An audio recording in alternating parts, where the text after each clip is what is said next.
Tired of dropping your phone or struggling to prop it up? Meet the Pop Sockets phone grip with expanding kickstand in black, your new must-have accessory. Don't miss out. Grab yours today. Click the link in the video description to shop now on Amazon. Fury and famous UK seaside resort ruined by Yobs, fighting morons and smells of weed. Holiday business owners and residents in a famous seaside resort say it is being ruined by moronic, antisocial behavior and smells of drugs. Weymouth in Dorset is famous for its sandy beaches, which attracts 2 million day trips a year, bringing in millions of holidaymakers' money annually. But some locals and B&B and hotel owners say there are increasing reports of fights, street drinking, and drug deals. People who live and work in the town say the problems have affected holidaymakers' experiences, with customers saying they will not come back. They believe authorities need to do more to tackle the constant stench of smoking of marijuana and the issues with antisocial behavior. Don't miss UK seaside town, plagued by empty shops set for £200 revamp latest. Heartbreak in UK seaside town as famous theme park closes rides after £2.07 loss latest. Lee Wah, 57, a military veteran who has lived in Weymouth since his teenage years, believes the problems are getting out of hand.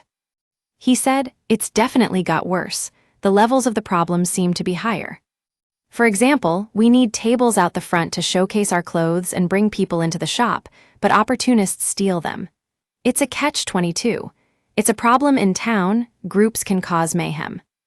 They need to issue more orders to keep them out of town and actually enforce them. I've noticed in the winter it doesn't seem so bad, but come the summer I fully expect it will return. There's a lot of weed, you can smell it. People don't even hide it through town, they're walking up and down the street with it. We use your sign-up to provide content in ways you've consented to and to improve our understanding of you.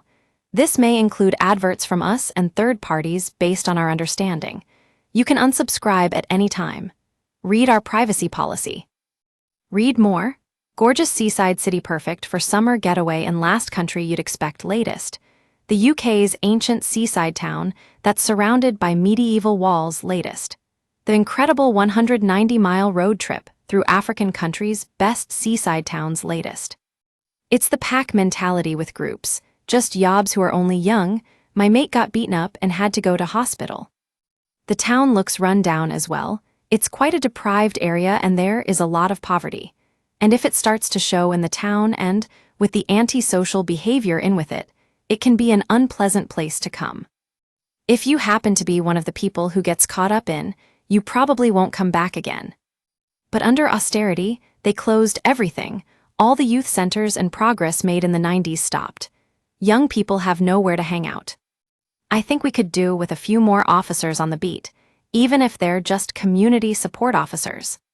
I'm a mod, and we used to invade towns in the 80s, but it's nothing like what the young people do today.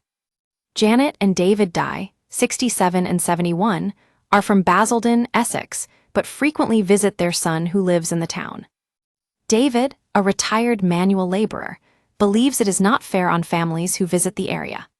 He said, "If you are drinking a bottle of beer in the street, the police should stop you and tell you to tip it out. That's supposed to be the law.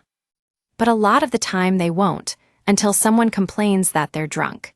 But weed is the main problem, and the authorities shouldn't let everyone do it."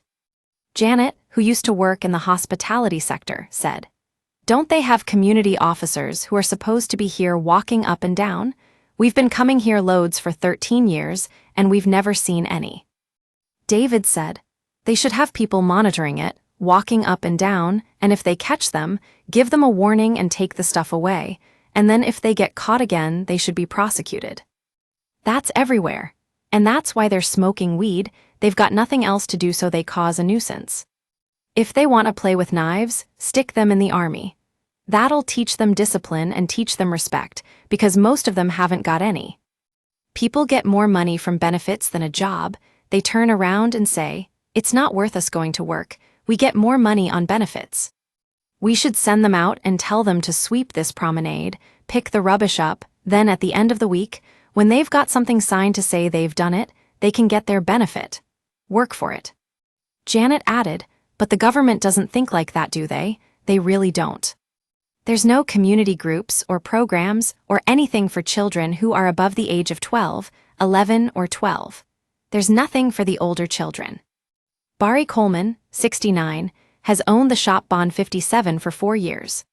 He says that, although business is going well, they have suffered significantly from shoplifting and antisocial behavior. He said, "It's gotten better since McDonald's shut down. We have to constantly keep an eye on shoplifting though. We have cameras, and there is a problem with youths who steal jewelry. We call this Weed Alley. Every time someone walks by there's a big waft which comes through. Lots of visitors have been put off here, but that's high streets across the country. I do have to say that the council does keep the seafront nice and clean, but having the drug dealers and street drinkers on the back streets will have an effect on holidaymakers. The problem just gets shifted around the town, rather than solved. But the problem for councils in these coastal areas is that they tend to have empty BNBs and hotels in the winter, so they get sent lots of homeless people to these places. So these coastal areas can become less and less popular, but there's a problem with homelessness across the country. Several shops have radios connected to each other and the community police to deal with violent people or shoplifting, and that shouldn't be necessary." Danny Luong, 54, works in Weymouth at Bond 57. He is originally from Vietnam, but has lived in the area for a number of years and believes the police do not do enough once they catch the problem makers. He said, "I've seen these morons fighting in the street.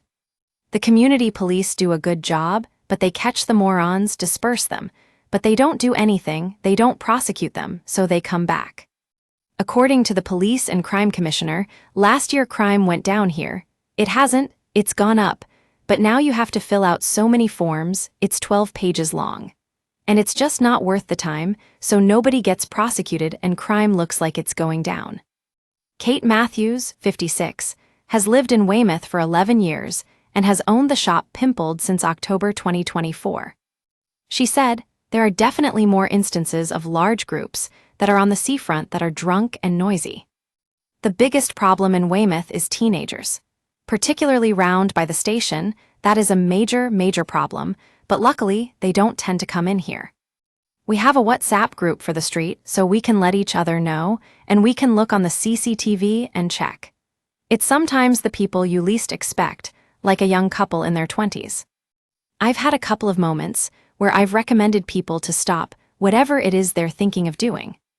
There is something about railway stations that attracts drug users. Maybe it's because it's lit all night. And it does seem to be youngsters, and when there's 20 of them, it can be intimidating. It's definitely gotten worse since lockdown, I think. Without question to me, it's a COVID thing. People lost their manners. Even something as simple as holding a door. But I think it will improve, it has to. I do like the old, school approach of police officers on the beat. We need more at the weekends when it's busier. They're supposed to have no money, but they have enough to buy drugs, and they have all the clothes that they want to wear. But so far they're leaving my business alone." Roger Hart of the Lindale Guest House told the Dorset Echo guests were complaining after 2 fights outside last week, and they vowed they're not coming back. Another said he'd seen drug dealing behind his hotel, and they have been vandalized regularly. One hotelier said the shoplifting was terrible, and that drinkers in shelters were causing an issue and antisocial behavior is a daily occurrence. But another said last summer was better than previous years. Assistant Chief Constable Mark Callaghan told the Dorset Echo, "Dorset remains a safe place to live and visit. Our collective efforts have seen reported antisocial behavior reduce by 6% last year compared to the previous year, and a huge 40% since 2021, thanks to a range of partnership operations and initiatives. Anyone who continues to come to notice will be considered for further action, such as community protection notices and criminal behavior orders."